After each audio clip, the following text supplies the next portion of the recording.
the most dangerous person in the room was never caught. In the late 1960s, a shadow crept across Northern California, a figure who sent cryptic letters, mocked the police, and vanished into the night. The Zodiac Killer didn't just take lives, he left behind puzzles, taunts, and a mystery that refuses to die. Could you be the one to solve it? The late 1960s, Northern California, a place of growing counterculture, peace protests, and vibrant youth. But beneath the surface, a darkness was about to emerge. In December 1968, a quiet hillside road near Vallejo became the stage for a chilling, random act of violence. Two teenagers, Betty Lou Jensen and David Faraday, went out for a date. They never came home. Found shot to death, their car doors left open as if they'd tried to escape. No witnesses, no suspects. Just two lives cut short and no answers. Time, it seemed like a horrifying but isolated crime. Then, 7 months later, another young couple, Darlene Farron and Michael Mageau, were ambushed while sitting in their car at Blue Rock Springs Park. This time, there was a survivor. Michael Mageau lived to tell his story, a masked figure who approached their car, pulled a gun, and opened fire. It was the phone call that followed that truly shocked police.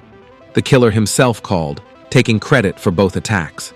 He even gave precise details of the crime scenes, details no one else could know. The letters began. The newspapers received cryptic messages, boasting of the murders and, more terrifyingly, promises of future victims. Each letter included symbols, a bizarre cipher that the killer dared the world to solve. Some codes revealed chilling insights. Others remain unsolved to this day.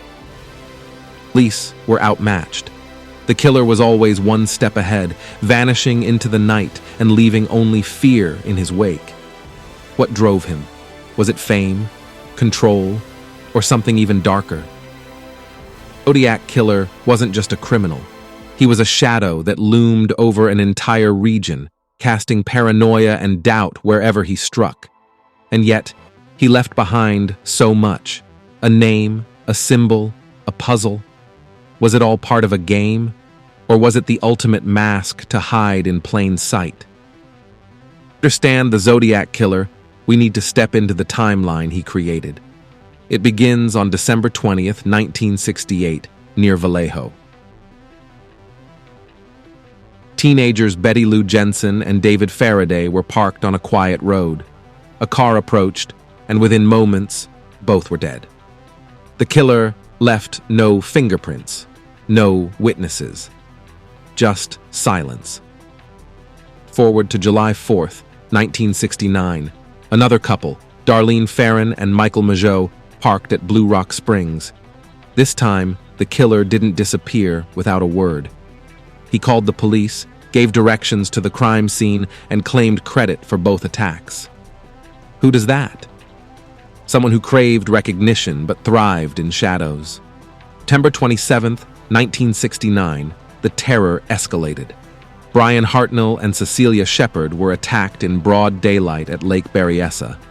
The man wore a hood, his crosshair symbol boldly displayed on his chest. He tied them up, stabbed them, and left. Brian survived. Cecilia didn't. And on October 11th, 1969, cab driver Paul Stein was gunned down in San Francisco. Witnesses saw the killer calmly wipe the car clean and walk away. It was this crime that finally gave investigators something to work with, a sketch. Yet somehow, it wasn't enough. Zodiac didn't just kill. He wanted the world to know it was him. His letters were mailed to newspapers, filled with gruesome details only the killer could know. But the real terror? His puzzles. The first cipher, 408 symbols long, was solved by a teacher and his wife. It read, "I like killing because it is so much fun." But the next cipher, 340 symbols, stayed unsolved for over 50 years. December 2020, when a team of amateur cryptologists cracked it. The message was chilling, but it didn't reveal what we all wanted to know. Who was he? And why did he stop? Decades, many names have been linked to the Zodiac. Arthur Lee Allen stood out. A man with a criminal history, he owned a watch with the Zodiac symbol and was reportedly obsessed with the crimes. But DNA didn't match, and his connection remained circumstantial. There's Lawrence Kane, who lived near several crime scenes and reportedly matched the description given by witnesses. Some believe Ross Sullivan, who worked near a newspaper office that received Zodiac letters, fits the profile. 2021, a group claimed to have solved the mystery, naming Gary Francis Post as the Zodiac. But without definitive proof, the case remains open.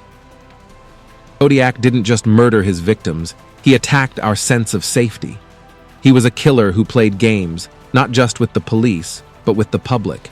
And in doing so, he became something more, a symbol of fear, mystery, and unanswered questions.